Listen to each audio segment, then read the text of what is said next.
Listo, pues buenas noches a todos, qué gusto que se hayan conectado. Como bien comentaba la doctora Elide, este es un tema muy importante, sobre todo por la prevalencia que hay en México. Mi nombre es Miguel Ángel Abarca, yo estoy en ingeniería en computación, déjame le platico brevemente de mí, estoy en ingeniería en computación, pero actualmente me encanta mucho toda esta cuestión de la salud y sobre todo el poderlo compartir porque veo la importancia que hay no solo en México, sino en todo el mundo de, de la salud, de cómo cuidarla y sobre todo para prevenir enfermedades. Actualmente me encuentro certificándome en un programa de suplementación y nutrición alimenticia. Entonces, créeme que lo que he aprendido, cada que estoy aprendiendo algo nuevo, digo, híjole, se los tengo que compartir a todas las personas, porque créanme que es de mucha importancia que tengamos esta información. Y el día de hoy, como parte del síndrome metabólico, pues nos toca hablar de la diabetes, que es una de las enfermedades más importantes, no solo en México, sino en todo el mundo. Pero antes, quiero comentarles lo siguiente, miren. La información que se va a proporcionar en esta reunión está enfocada a dar información de valor para que tú te concientices sobre esta enfermedad y sobre sus complicaciones. Y sobre las complicaciones. Eh, en esta plática no se suple ningún tratamiento prescrito por las personas profesionales de la salud, ni tampoco estamos buscando que las personas dejen su tratamiento actual en caso de que estén prescritas ya con esta enfermedad. Se los menciono porque hay allá afuera va a haber mucha información, deja esto, tómate esto, deja tu tratamiento, eso no sirve. No, aquí lo que vamos a hacer es que tú tengas todo el conocimiento necesario para que puedas ayudar a otra persona y en caso de que tú padezcas esta enfermedad o alguien muy cercano a ti la puedas ayudar y en tu caso tengas más conocimiento de esta enfermedad, porque muchas veces pensamos que la diabetes ya es sentencia de muerte y no es así, simplemente hay que saberla tratar. Entonces, esta información te va a ayudar muchísimo para que puedas sobrellevar la enfermedad si es que la tienes o ayudar a otras personas que tú sepas que la padecen. ¿Sale? Entonces, vamos a hablar de las generalidades acerca de la diabetes. Muchas personas dicen, la diabetes mellitus es la enfermedad del azúcar. No, la diabetes mellitus es un conjunto de enfermedades diferentes. Todas estas enfermedades forman parte de nuestro sistema metabólico. La diabetes no solo es la parte del azúcar en sangre, sino de enfermedad del azúcar en sangre, sino también lípidos en sangre, hormonas, mediadores inflamatorios, ¿sí? La hiperglicemia, que así se le conoce cuando tienes un exceso de azúcar en tu sangre, lleva consigo alteraciones hormonales, así como alteraciones de lípidos y proteínas. Entonces, la diabetes, realmente si quieres una definición como tal, es una condición que afecta la capacidad de tu cuerpo para transformar los alimentos en energía. ¿Sí? Te lo repito, es una condición que afecta la capacidad del cuerpo para transformar el alimento en energía. Ya vimos en la primera sesión, ya vimos cómo nuestro organismo transforma a través de la ingesta de alimentos y del metabolismo, cómo tu cuerpo va transformando estos nutrientes en energía para que puedas mantenerte con vida, si así lo quieres llamar, exactamente con vida por mayor cantidad de tiempo. Entonces, básicamente la diabetes está dividida en dos tipos. Es obviamente tipo 1 y tipo 2. Existe también otro tipo de diabetes que es llamada diabetes gestacional, de seguro la has escuchado, que, que es cuando le da a una mujer que está embarazada. Hay ocasiones en que durante ese periodo en que está gestando, tiene o presenta síntomas de diabetes. Entonces, esa es la diabetes gestacional. La diabetes tipo 1 anteriormente se conocía como la diabetes juvenil, porque se pensaba, o en la mayor cantidad de casos que se presentaba esa enfermedad eran jóvenes, en niños jóvenes, ¿sale? Y la diabetes tipo 2 normalmente se presentaba en adultos.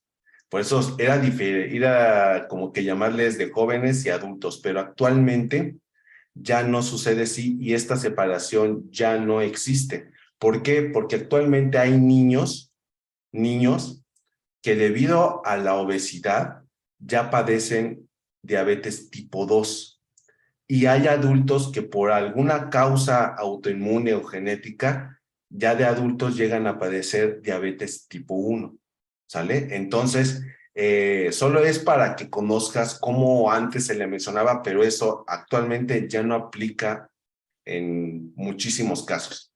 La diabetes tipo 1 normalmente está asociada a la autoinmunidad.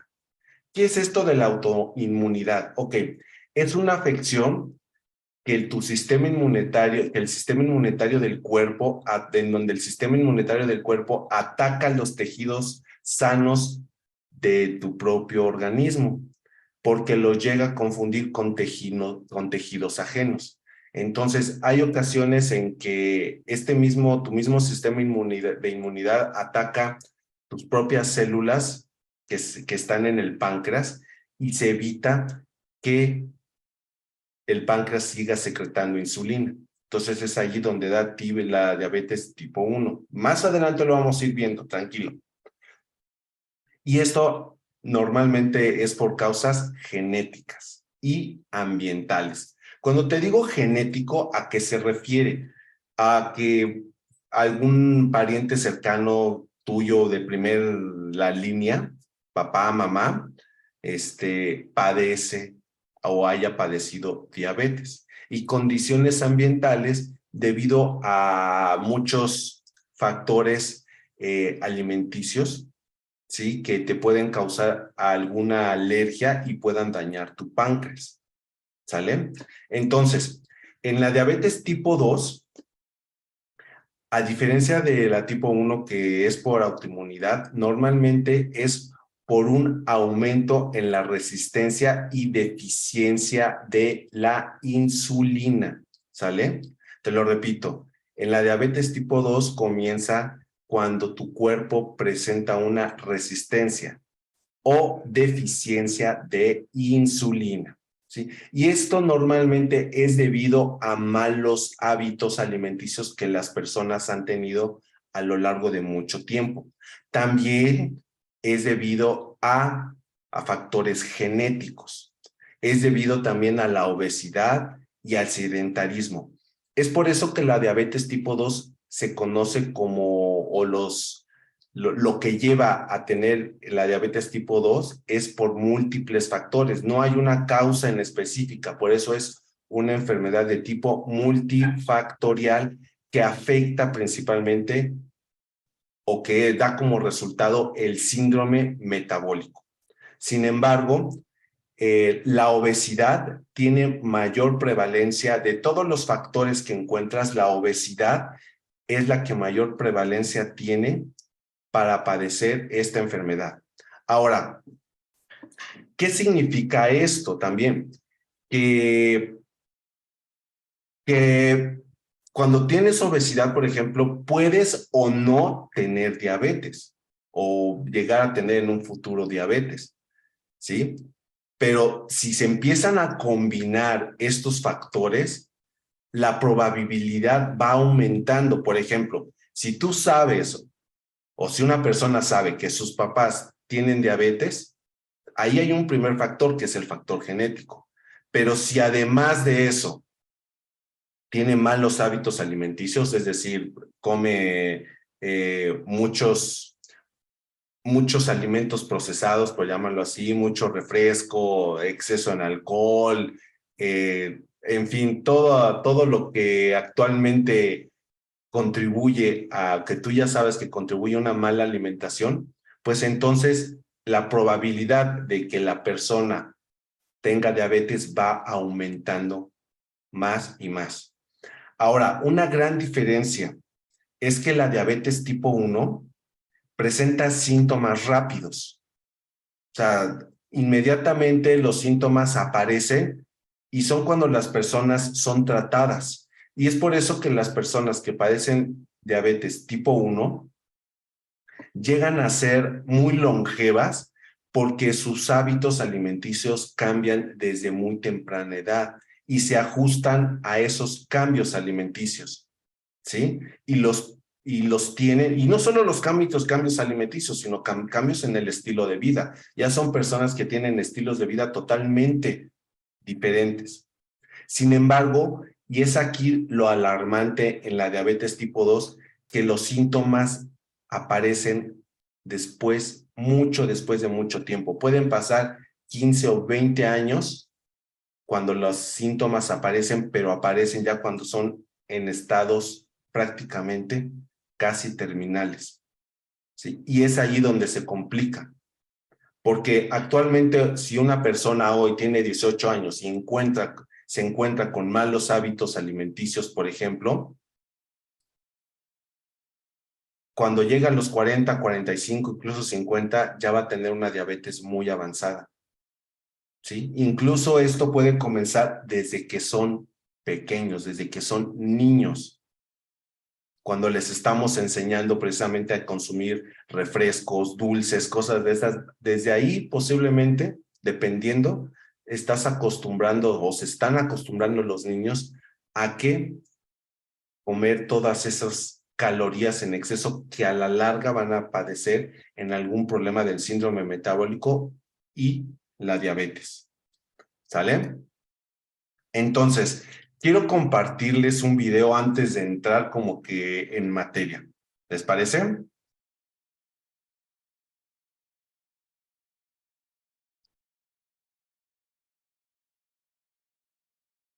Creo que no se escucha, El ¿verdad? nombre sea de Dios. Vámonos.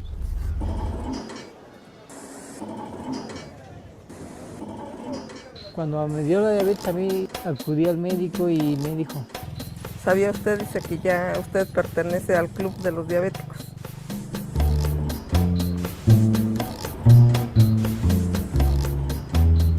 mi menú era chatarra. A lo mejor una torta de tamal, un café, una torta. A lo mejor me tomaba yo 3, 4 cocas al día. So what should be done against what nutritionists call now the Coca-Colanization of diets? Me impacta mucho y sobre todo más ahora ver cómo las mujeres indígenas le están dando refresco a los bebés. Esto es criminal, porque no se trata de un beneficio a la población, sino precisamente de promover un mayor consumo en la población indígena. Lo primero que me dio fue una imputación del dedo.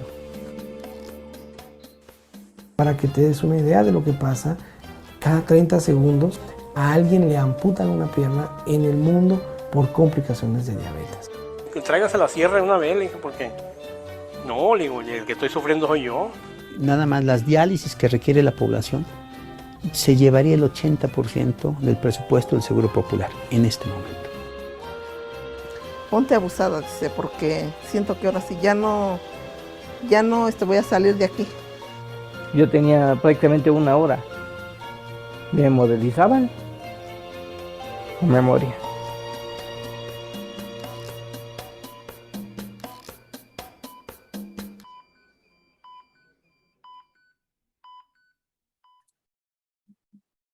Entonces, las complicaciones de la diabetes prácticamente son, digamos, hay muchísimas otras, pero prácticamente son estas 4.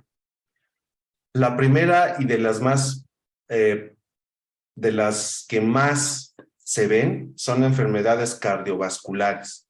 Muchas personas piensan que cuando una persona muere de diabetes, no es que muera de diabetes, muere por alguna complicación asociada a la diabetes.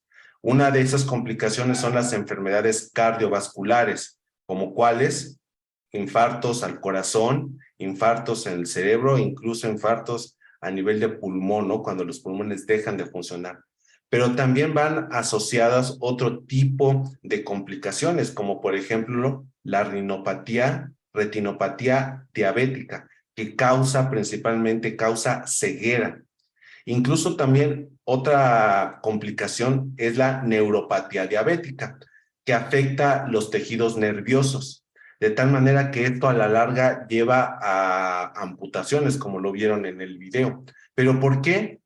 Porque al dejar de tener sensibilidad en los nervios, una persona con diabetes a lo mejor se corta, ¿sí? Pero como ya no siente, por la causa de la neuropatía diabética, ya no siente, entonces esa herida pues infecta. Y si lo asocian a todo el problema de sangre que existe, pues la única manera es la amputación de extremidades. Otra complicación muy grave es la nefropatía diabética, que principalmente afecta los riñones y van asociadas a enfermedades renales crónicas. Entonces, realmente a mí me causa mucha tristeza, porque yo de seguro has escuchado que a veces tú mismo a lo mejor le has dicho a una persona: oye, cuida tu alimentación. A mí me pasa que luego digo: oye, mis amigos que luego veo que están tomando coca y un montonal de cosas, y yo digo: oye, pues cuida tu alimentación. Y lo que me contestan es que pues no, que de algo se han de morir, ¿no? Y que pues, es mejor disfrutarlo a estar pensando en esas cosas. Y la verdad te voy a decir algo.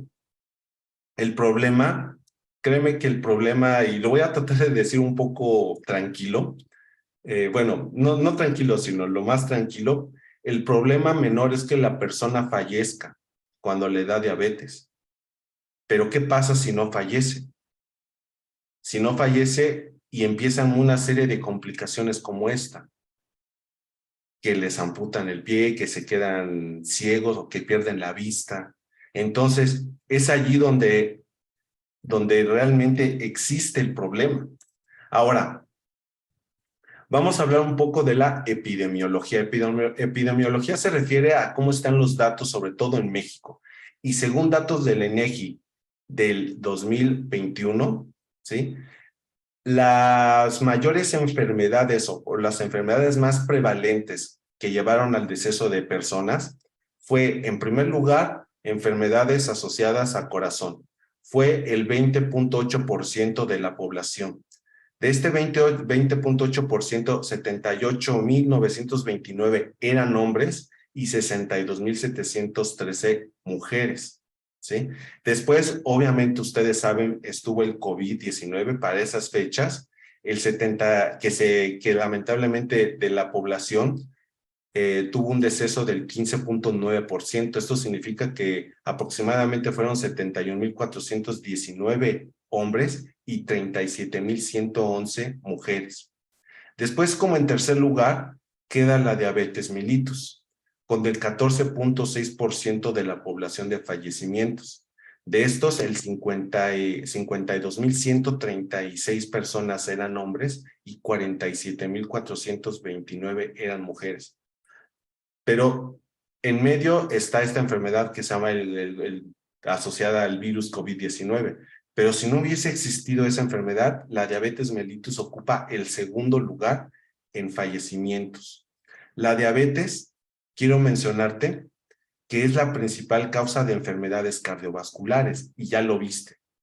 Entonces, las enfermedades asociadas al corazón son enfermedades cardiovasculares.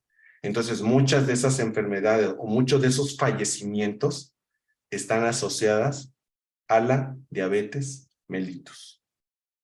Déjame compartirte otro dato. En cuestión de epidemiológica, la diabetes actualmente ya es un problema de salud pública. ¿sí? Es un problema muy grande de salud pública. Mira, el 30% de las personas padecen hipertensión, ¿sale? Y el 14% tiene diabetes. Y lo más alarmante es que el 46% desconocen que están enfermas. ¿Por qué es un problema de salud pública? Porque hacer una enfermedad muy prevalente, los hospitales se encuentran saturados, ¿sí? Hay una demanda muy alta de atención por este tipo de complicaciones asociadas a la diabetes y se vuelve un problema mayor porque muchos de esos pacientes están en una edad temprana donde son productivos todavía. Entonces, se ven en la necesidad de dejar de trabajar porque ya tienen muchísimas complicaciones. ¿Y eso qué crees? Causa un gasto digamos, al gobierno, a todos los sistemas de salud que actualmente hay.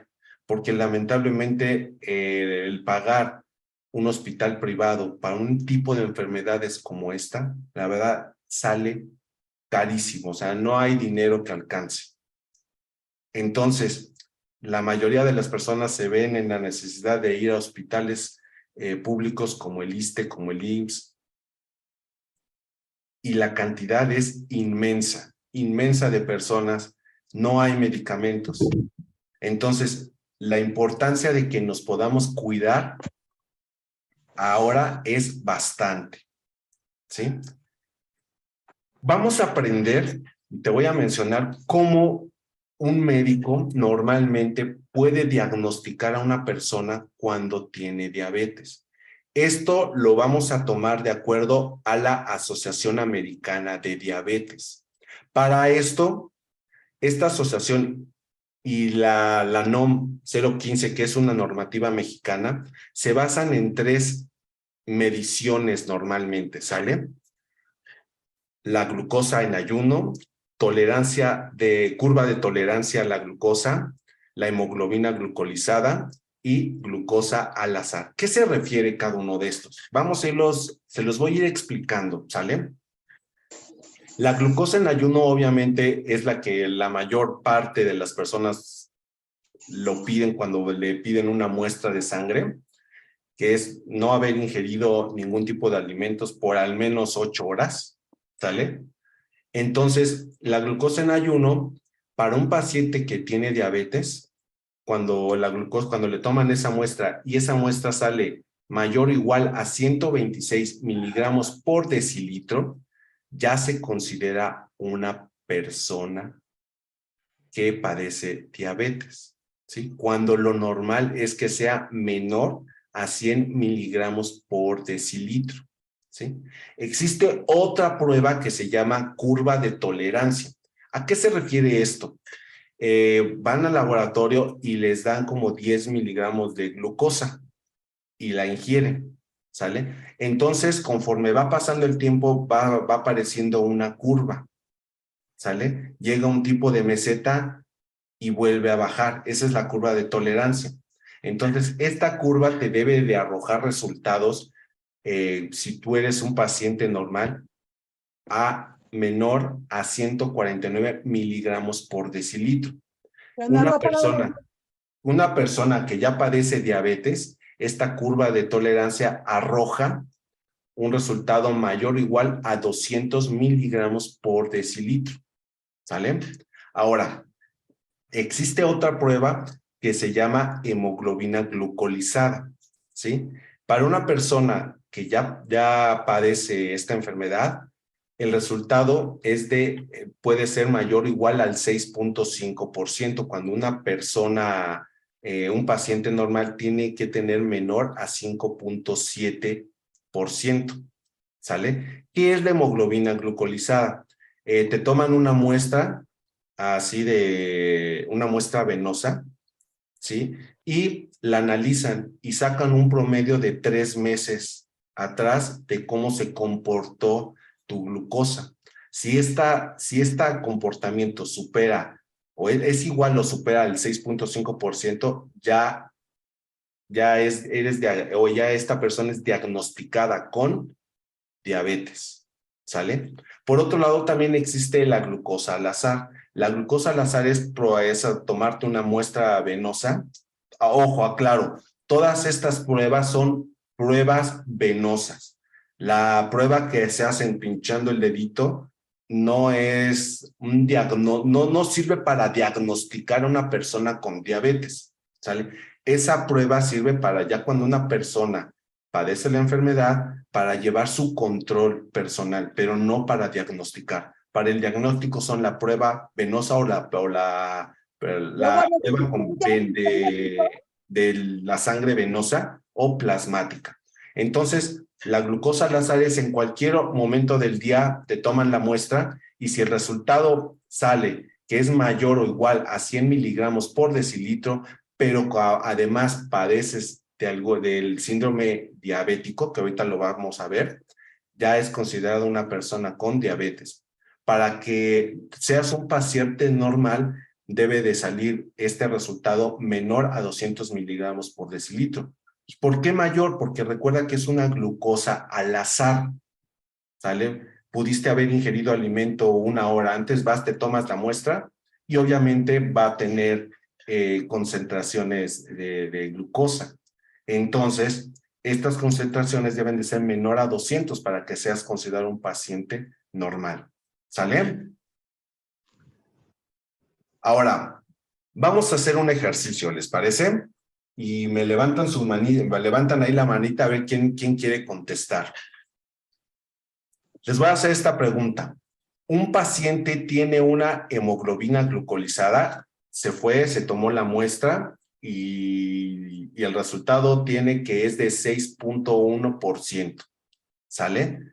De acuerdo a la Asociación Americana de Diabetes, se considera ya una persona con diabetes cuando es mayor o igual a 6.5. Pero en este caso el resultado arrojó 6.1%. ¿La persona tiene diabetes? ¿Sí o no? ¿Quién me contesta? Está fácil la pregunta. ¿Alguien? Sí, sí tiene. ¿Quién contestó, perdón? Víctor. Hola, Víctor. ¿Qué tal? Gracias por contestar. Ok. ¿Por qué dices que sí tiene? Está en 6.1 y la mínima es 5.7. Es 6.5 la mínima. Para que sea considerada una persona con diabetes, es de 6.5. Y el resultado arrojó 6.1. ¿Tiene diabetes? Sí, ¿no? No. No. No tiene diabetes porque todavía no tiene diabetes porque recuerda que es considerada una persona diabética cuando el resultado es mayor o igual a 6.5, pero en este caso el resultado fue de 6.1%. Entonces, no es diagnosticada con diabetes. ¿Vale? Ah, ok. Bueno. Ahora, otra pregunta. ¿Esta persona está sana? Sí, sí está sana. No está sana. Ok. Sí es sana porque está abajo del rango de tolerancia de 6.5.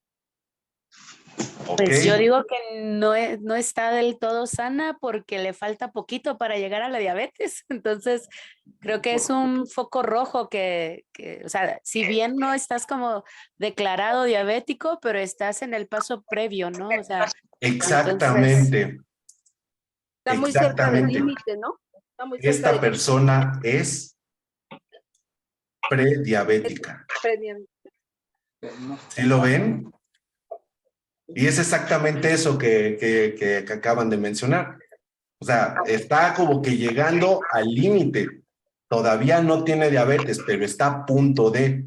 Y es en este preciso momento cuando esta persona necesita tomar acciones para evitar ser considerada una persona con diabetes. ¿Sí lo ven? Es en este preciso momento cuando debe de cambiar sus hábitos, cuando debe de empezar a comer saludable, cuando debe de comenzar a hacer ejercicio, ¿sí? Y a preocuparse por sí mismo. ¿Para qué? Para evitar ser considerada una persona con diabetes. ¿Sale? ¿Qué les pareció esta pregunta? Está buena, ¿verdad?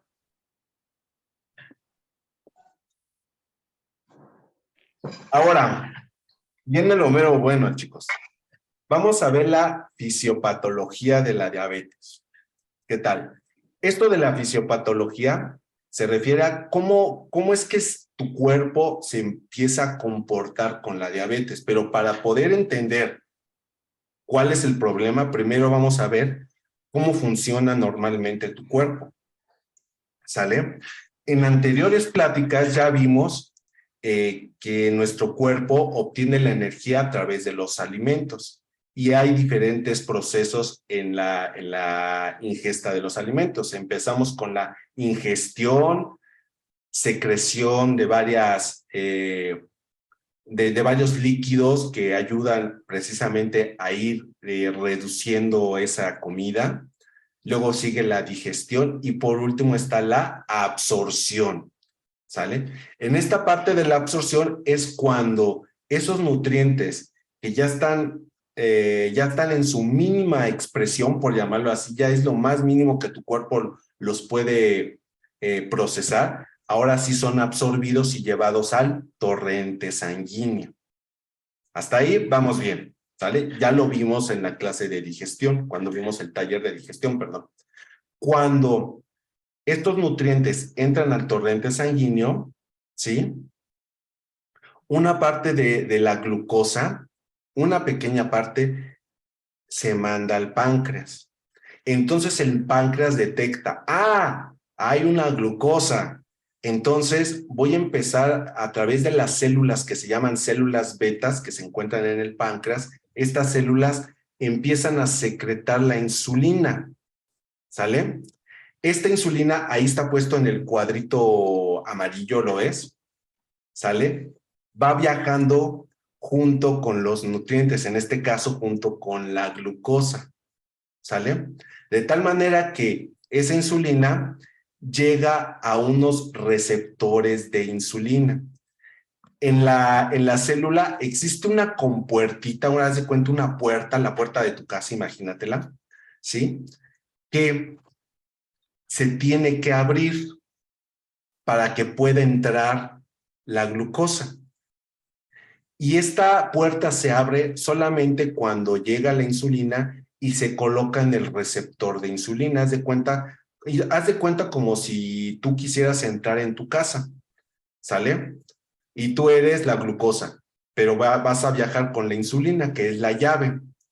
Y la cerradura es ese GLUT, si lo quieres ver así. Entonces tú llegas con tu llavecita, abres la puerta y entras, ¿sale? Lo mismo le sucede a la glucosa, ¿sí? Gracias a la insulina que llega, se acomoda en el receptor de insulina y al acomodarse y entrar perfectamente, el GLUT se abre y la glucosa entra. Y ya que entró la glucosa, ahora sí, esta glucosa es metabolizada en todas las vías metabólicas para absorberle la energía. Y esto funciona en todas tus células, todas, ¿sale? Está padrísimo cómo funciona. Así es como una persona que no padece diabetes funciona, y así deberíamos de funcionar todos, ¿sale? Pero ¿qué pasa? Vamos a ver primero cuál es la fisiopatología de la diabetes mellitus tipo 1. Vamos con la tipo 1, ¿sale? Que acuérdate que es la que antes se le llamaba como diabetes juvenil, ¿sale? Ya no ocupamos ese término, pero para que más o menos lo tengas, para que más o menos te acuerdes, ¿sale? ¿Cómo funciona allí? Pues bueno, entra todo el proceso digestivo, se realiza la absorción de los nutrientes, ¿sale? Se manda una parte de esas moléculas de glucosa al páncreas, pero como el páncreas está dañado, no puede secretar la insulina porque las células beta están dañadas, ¿sale? Y está dañada por un factor genético, un factor del sistema autoinmune, ¿sale? Entonces no puede secretar la insulina. Entonces, esta glucosa viaja, pero como no hay la llavecita, la puerta no se abre. ¿Sí lo ves?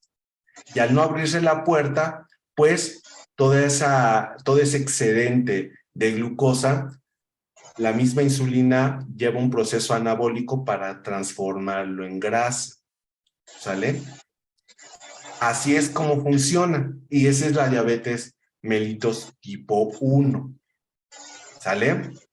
Por eso ahí el tratamiento que normalmente da un médico es inmediatamente la insulina. ¿Por qué? Porque lo que está faltando a esta persona es la insulina. Nada más. No está el receptor. ¿Sale? Entonces, ya cuando la insulina se le inyectan, entonces ya ahora sí, el funcionamiento llega a la insulina al receptor, lo abre y entra la glucosa. Y ya funciona de manera normal. Pero recuerda, este tipo de pacientes, normalmente la sintomatología de esta enfermedad, diabetes mellitus tipo 1, aparece muy rápido y por eso son atendidos de manera inmediata y pueden ser, como te dije, personas muy longevas porque ya tienen unos buenos hábitos alimenticios, ya saben usar su insulina de manera correcta. ¿Sale? Ahora, vamos a ver cómo funciona nuestro cuerpo cuando empezamos con la diabetes mellitus tipo 2. La diabetes mellitus tipo 2 tiene 2 fases, ¿sale? Vamos a ver la fase número 1. La fase número 1 llega el mismo proceso, entra mucha cantidad de glucosa, una parte de la glucosa va al páncreas, ¿sí? El páncreas secreta la insulina, ¿sale? Pero como la cantidad de glucosa que estamos metiendo es demasiada, la insulina empieza a producir muchísima insulina. A esto se le conoce como hiperinsulinismo. Entonces, al haber este hiperinsulinismo, el receptor de la insulina llega a fallar. Y cuando falla este receptor de la insulina, la puertita no se abre. ¿Sí lo ves? Quiero ponerte el ejemplo que te puse hace un momento. Cuando tú llegas a tu casa, llevas la llave para entrar, metes la llave, pero resulta ser que no abre, la cerradura ya se dañó. Entonces no tienes manera de entrar. ¿Sí lo ves? Entonces, necesitamos reparar la llave. Y es allí cuando el médico empieza a recetar la famosa, o se conoce, hay muchísimas, pero no, la principal, la más conocida es la metformina, cuando ya se toman pastillas.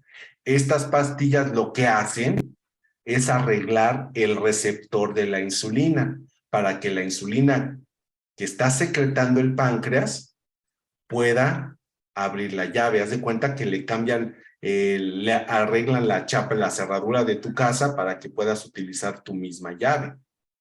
¿Sí lo ves? Arreglando eso, inmediatamente el receptor de la insulina abre la llave y se abre el glúteo. Las causas de este exceso de hiperinsulinismo es la mala alimentación, ¿sale? La obesidad, la genética, pero también existen otros factores como el síndrome de ovario poliquístico, ¿sale? Que llegan a dañar este receptor. Es aquí cuando las personas en la fase 1 se hacen lo que se conoce como, se hacen resistentes a la insulina. El páncreas está secretando insulina, pero en las células el receptor de insulina no funciona. ¿Sale? Y con la metformina o con un tipo de pastillas se arregla y ya funcionan de manera normal. ¿Sí? Hasta aquí vamos bien. Sin embargo, viene la diabetes mellitus tipo 2, pero en su fase número 2. ¿Qué pasa aquí? ¿Qué pasa? Pues llega un momento en que pues ya el receptor de la insulina pues no funciona, porque hubo previamente un hiperinsulinismo que dañó al receptor de insulina. Pero llega un momento también en que después de mucho tiempo, mejor dicho, las células beta del páncreas se dañan de tanto y tanto y tanto y tanto secretar insulinas. Estas células beta se dañan. Entonces, esta enfermedad se le conoce, bueno, no es una enfermedad, es una afección, se le conoce como fatiga de las células beta. ¿Y qué lleva a esta fatiga de las células beta?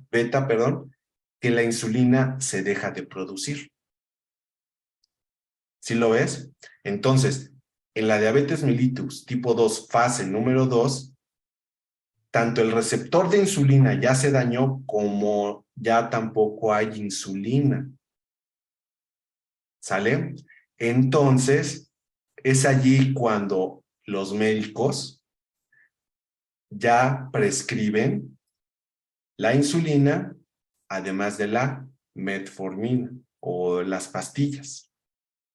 ¿Sale? En términos generales, ¿no? Porque los diagnósticos son muy personalizados. No es de que todas las personas van a hacer eso, no. Depende mucho el médico. Por eso al principio te mencioné. Esto no sustituye un tratamiento médico ni nada de eso. Simplemente te damos el conocimiento para que sepas realmente lo que pasa en el cuerpo con este tipo de enfermedades, sobre todo en la diabetes tipo 2, fase 2.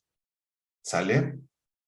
Y para resumir, en este caso, los principales problemas en esta fase es que ya está la resistencia a la insulina y ya no hay insulina. Pero para llegar a esta fase 2 fue después de muchísimo tiempo, no es de un momento a otro. ¿Sale? Si lo puedes ver en la fase 1, ¿sí? Al no existir el receptor de insulina, la glucosa tu cuerpo la transforma en grasa. Entonces, las personas en este punto tienden a aumentar de peso. Por eso está relacionada la obesidad con la diabetes, por este caso. Pero las personas en este punto no se diagnostican, no saben qué es lo que está pasando con su cuerpo. Y normalmente llegan a la fase 2 ya con varios problemas. ¿Sale? Y es aquí en este punto cuando las personas empiezan a tratar. Ya es un tiempo muy prolongado. Después de haber pasado la fase 1, luego la fase 2. Y cuando esto sucede, sí, quiero que lo tengas en mente. Cuando esto sucede, las personas, de alguna manera, las células de estas personas, tienen que obtener energía, pero no la están obteniendo ni por medio de la insulina, ni por medio no lo están obteniendo por medio de la insulina, porque está dañado todo el mecanismo. Pero las células necesitan energía. Entonces, ahí empieza el proceso de ver dónde tengo almacenada energía para mantener viva la célula. ¿Sale? Y es en este punto cuando las personas empiezan a perder peso. Si has visto personas con diabetes que luego pierden peso, ¿por qué? Porque ya la célula está yendo a degradar tanto el músculo o las proteínas en el músculo como en la grasa. Y lo primero que se degrada, no pienses que es la grasa, es el músculo. Y empieza a haber un problema de atrofia muscular. ¿Sí lo ves? Es en este punto, cuando las personas con diabetes adelgazan demasiado. Entonces, el cuadro clínico general se conoce como síndrome diabético y son las sintomatologías que normalmente empieza a tener una persona que está en esta fase de diabetes. Se conocen como las 4 P's. Es la poliuria, polidipsia, polifagia y la pérdida de peso. La poliuria, ¿qué es? es cuando las personas hacen pipí muy repetidas ocasiones. ¿Y esto por qué sucede? Porque al haber un exceso de glucosa en tu sistema, tu mismo cuerpo trata de ayudarte. Entonces, trata de eliminar el exceso de glucosa a través de la orina. Y para eso va mucha cantidad de agua también, para que el riñón se pueda ayudar con eso. Entonces, las personas van al baño una mayor cantidad de veces. Y eso se relaciona mucho con la polidipsia, porque la polidipsia es que les empieza a dar muchísima sed. ¿Y por qué les da muchísima sed? Obviamente por la cantidad de agua que están perdiendo por medio de la orina. ¿Sí lo ves cómo todo se empieza a relacionar? Y al mismo tiempo, las personas empiezan a comer más y más y más. A esto se le conoce como polifagia. ¿Y por qué sucede esto? Porque las células del cuerpo, al no recibir energía, inmediatamente le mandan señales al cuerpo de que necesitan energía. Y entonces las personas empiezan a comer de más, de más, de más. Pero tú no sabes que padeces esta enfermedad aún. Entonces, esa comida en exceso se está transformando en energía que no está entrando a las células y se está desechando por la orina. Entonces, es por eso que da mucho el problema de los riñones a una persona que padece diabetes. Y al no tener las células esa energía, ahí está la pérdida de peso que te mencionaba hace un momento, porque las células necesitan obtener energía de alguna forma. Entonces van a los almacenes que tenemos en el cuerpo de energía, que son la grasa y la proteína, y le empieza a transformar en energía que las células necesitan. Y lo primero que se degrada es el músculo, ¿sale? Otra sintomatología son, por ejemplo, la fatiga, visión borrosa, empiezan infecciones de vías urinarias, ¿sí? Muy constantemente, de manera constante. Empieza otra afección que se llama acantosis nigricans, que es cuando en ciertos lugares del cuerpo se empiezan a manchar, ¿sí? Esto se da mucho por la resistencia a la insulina. Además también del síndrome de ovario poliquístico. Digo, ¿qué tiene que ver esto? Normalmente, obviamente, les da a su mayor prevalencia a las mujeres el síndrome de ovario poliquístico por obvias razones, pero al haber esta afección no significa que es porque comieron mucho. Ese es un tema aparte. En el síndrome de ovario poliquístico lo que sucede es que es una alteración hormonal. Esta alteración hormonal conlleva a que el páncreas empiece a secretar como que a lo loco ese exceso de insulina, ¿sale? Aún sin que la persona haya comido. El páncreas está secreta y secreta insulina. Eso la lleva a una resistencia a la insulina, ¿sale? Que si no es tratada a tiempo, se puede convertir ya en una diabetes más grave. Por eso, si ustedes conocen a alguna persona que tenga este síndrome de ovario poliquístico en una mujer, es importante que también se atienda la parte de la resistencia a la insulina, ¿sí? Si no la tiene, perfecto, pero que se esté monitoreando constantemente para evitar padecerlo, ¿sí? ¿Cómo la vamos a prevenir? Ya hablamos de todo el problema, pero ¿cómo la vamos a prevenir? Bueno, la prevención la quise desglosar en 3 partes fundamentales. La primaria, que es la más importante y la que todos nos debemos de enfocar, es en promover y educar para tener mejores estilos de vida. Eso es fundamental y créanme que no sale caro, ¿sale? Créanmelo que esta parte no sale caro. No tienes que gastar dinero para promover y educar y tener mejor estilo de vida. Tener una sana alimentación. Y hoy en día es muy importante estarla complementando con una buena suplementación. La suplementación te va a ayudar a darle esos nutrientes que tu cuerpo no necesita. no, mejor dicho, a darle esos nutrientes que tu cuerpo necesita, ¿sale?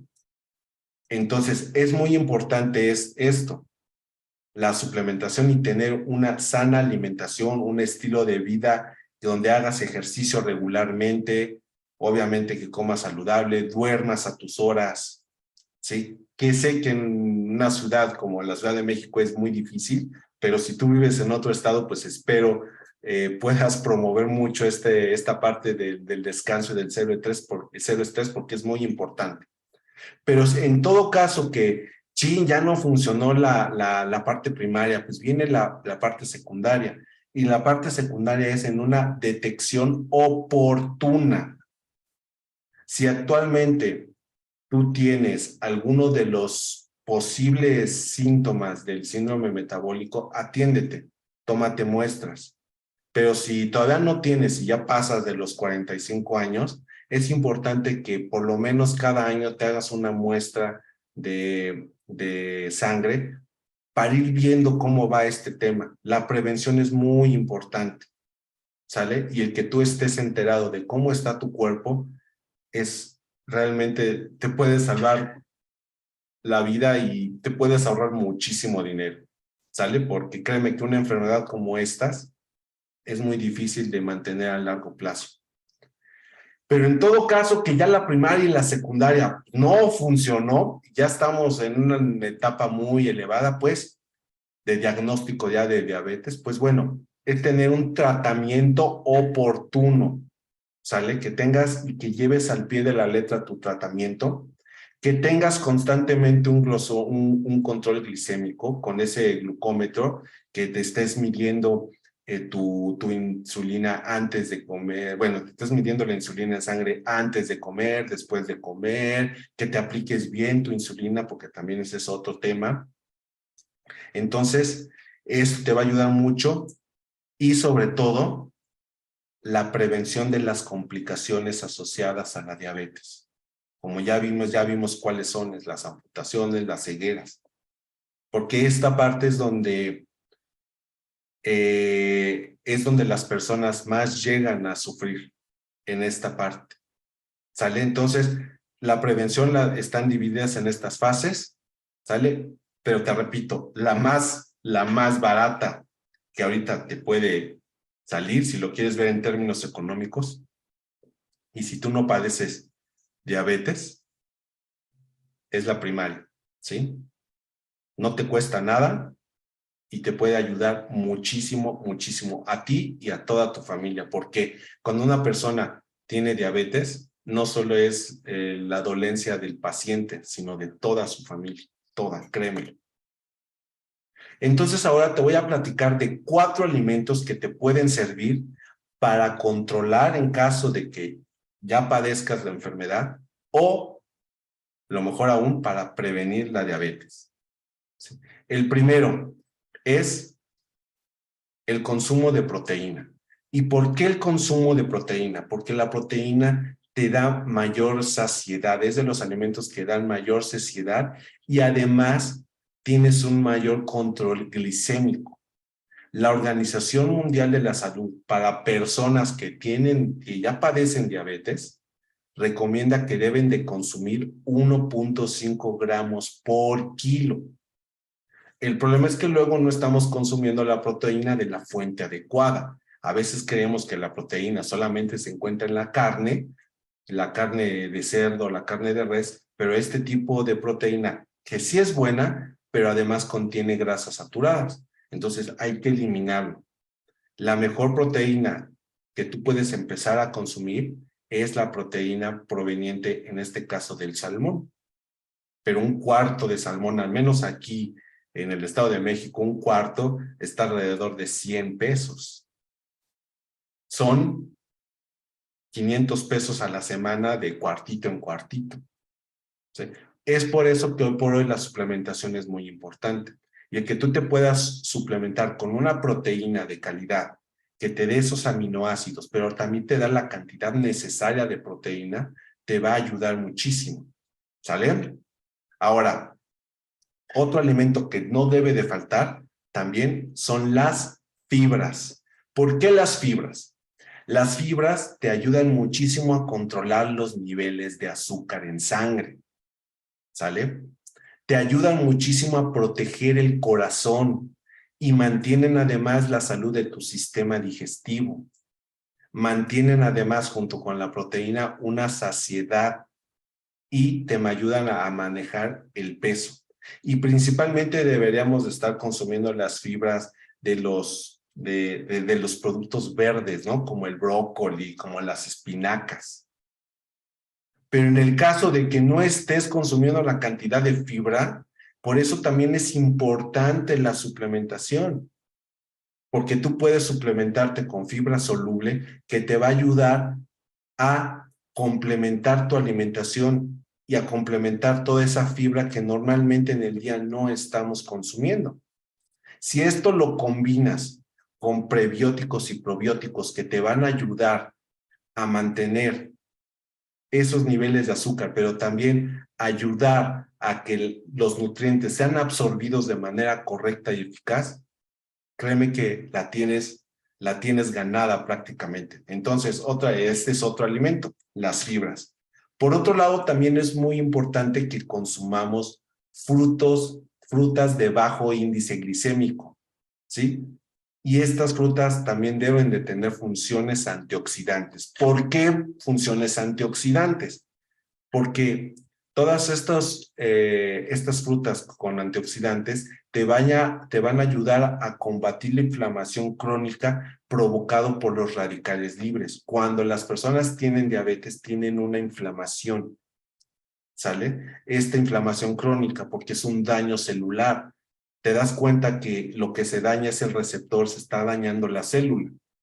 Entonces, esta inflamación te ayudan a combatirla los antioxidantes, ¿sí? Al ayudarte a disminuir la inflamación. Entonces, por eso es importante consumir este tipo de frutos con bajo índice glicémico y con funciones antioxidantes. Y volvemos a lo mismo. Normalmente no consumimos antioxidantes, es por eso que es importante la suplementación, ¿sí? Y el consumir un suplemento que te ayude y que te aporte estos antioxidantes, créeme que te va a aliviar de muchísimos dolores de cabeza en un futuro. ¿Sale? Por otro lado, también debemos de consumir grasas saludables.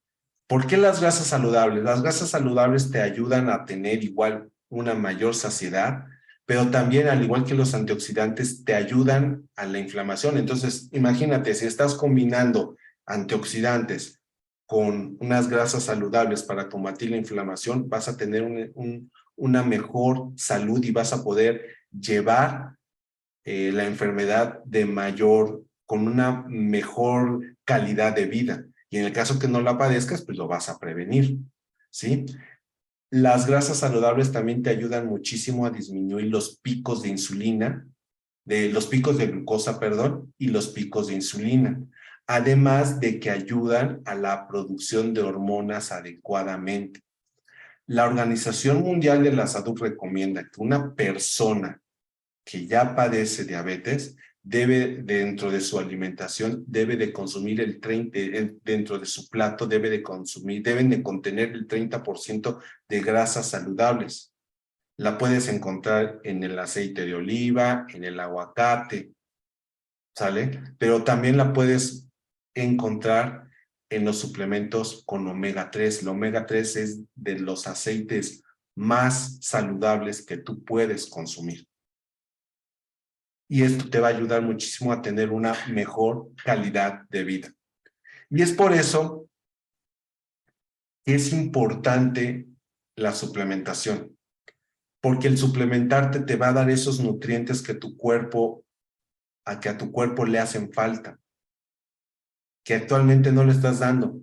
Porque yo te apuesto en estos momentos, si te pregunto qué comiste en la mañana, normalmente de tortilla, frijol, arroz, mucho carbohidrato, que no está mal, pero no tienes una variedad de alimentos, ¿sale? Y porque no tenemos esa variedad, es importante la suplementación para que a tu cuerpo le des esas proteínas que tu cuerpo necesita, le des esas grasas saludables, esos carbohidratos complejos para ayudarte a que esa glucosa entre de manera lenta a tu organismo.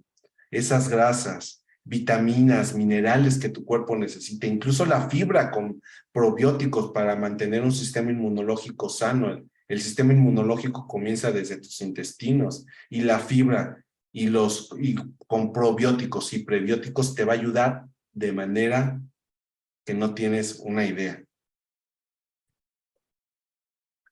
Y nosotros, nuestra línea de wellness, lo que normalmente hemos recomendado para una persona que tiene diabetes y ha tenido muchísimos resultados, es básicamente nuestro sistema de desayuno que consta de una malteada, ¿sí?, del sabor que tú quieras, fresa, vainilla, chocolate o una sin sabor, ¿sí?, junto con el Wellness Pack, que el Wellness Pack contiene grasas saludables, 2 cápsulas de omega 3, antioxidantes, ¿sí?, vitaminas y minerales. Y si además de esto tú lo quieres complementar con una fibra soluble de calidad y probióticos, imagínate, estás ayudándote. Y si tú, bendito sea Dios, aún no tienes ninguna sintomatología de diabetes, pues es importante que tomes acción en prevenirlo, porque la prevención te va a hacer ahorrar muchísimo dinero. Y el suplementarte, no lo veas como un gasto, velo como una inversión a largo plazo, que lo puedes compartir junto con toda tu familia. Y adicional a eso también, nosotros tenemos un programa que se llama Plan Bienestar Integral, en el cual este programa ayudamos y orientamos a los participantes a que tengan un equilibrio de bienestar, tanto psicológico, biológico y social. Y esto lo enfocamos básicamente en 5 áreas fundamentales, que te llega un plan nutrimental personalizado. Damos talleres, tenemos una guía de ejercicios físicos también para que puedas empezar a hacer en 30 minutos. Damos sesiones de seguimiento, además de recetas y tips. Y quiero compartirte un testimonio de una persona que participó y que consumió los productos Wellness, que los sigue consumiendo, que estuvo en nuestro programa.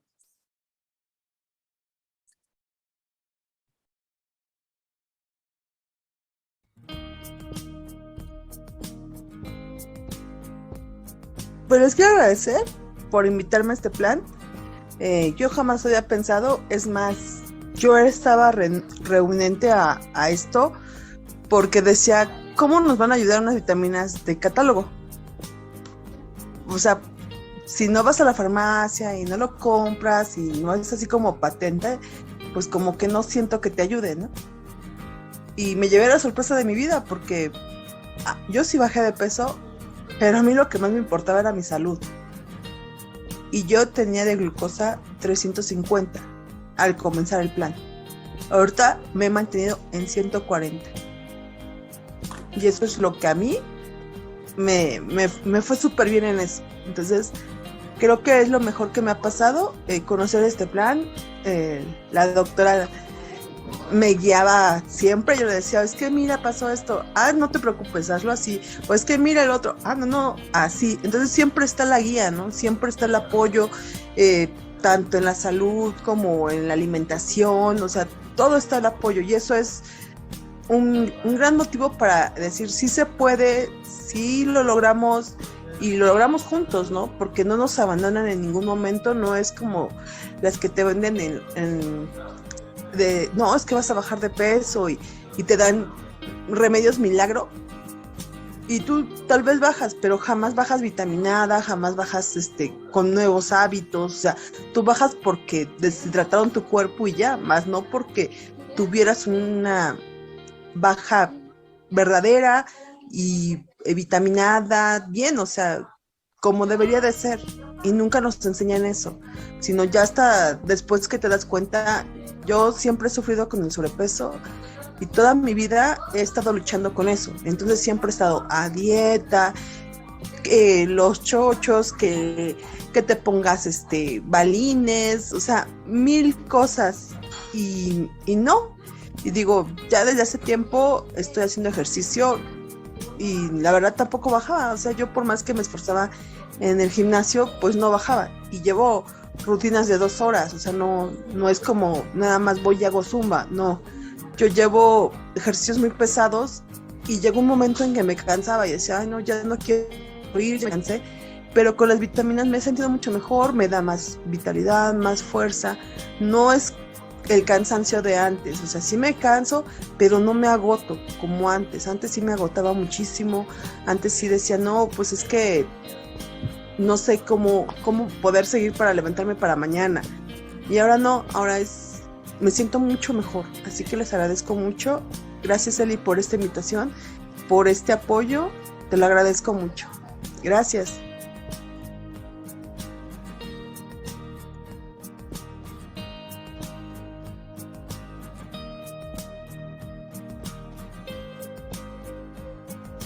Pues listo, chicos. Muchísimas gracias por haberse conectado.